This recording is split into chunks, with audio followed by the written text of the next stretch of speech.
Assalamualaikum warahmatullahi wabarakatuh.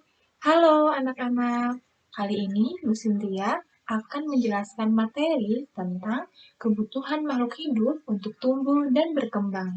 Sebelumnya, Ibu mau bertanya, ada yang di rumahnya memiliki tanaman atau memiliki hewan peliharaan? Coba biasanya agar tanaman atau hewan peliharaan kalian tetap hidup, pasti kalian memberi makan atau menyiram tanamannya kan? Nah, sebagai makhluk hidup, kita memiliki kebutuhan untuk dapat tumbuh dan berkembang. Kali ini Ibu akan menjelaskan kebutuhan makhluk hidup untuk tumbuh dan berkembang. Yang pertama, makhluk hidup membutuhkan udara. Makhluk hidup membutuhkan udara untuk dapat bernafas dan melangsungkan kehidupannya. Yang kedua, makhluk hidup membutuhkan matahari. Matahari digunakan oleh makhluk hidup untuk melakukan aktivitasnya sehari-hari. Kebutuhan makhluk hidup yang ketiga yaitu air. Air sangat penting untuk kehidupan makhluk hidup. Tanpa air, makhluk hidup tidak bisa bertahan. Kebutuhan makhluk hidup yang keempat yaitu makanan.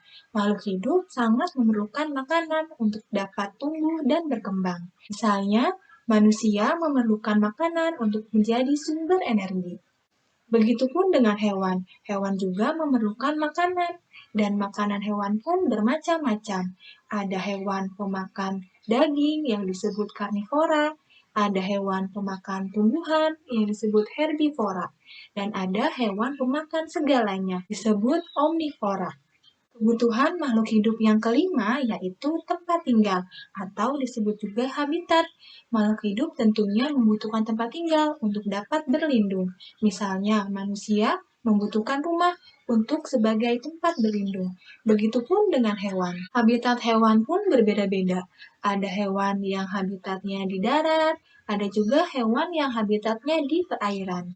Berbeda dengan manusia dan hewan, tumbuhan dapat membuat makanannya sendiri melalui proses fotosintesis. Dan untuk melakukan proses fotosintesis, tumbuhan memerlukan karbon dioksida dan juga sinar matahari. Selain membutuhkan makanan, tumbuhan juga memerlukan udara untuk bernafas dan air untuk bertahan hidup. Sekian penjelasan Ibu kali ini. Terima kasih atas perhatiannya.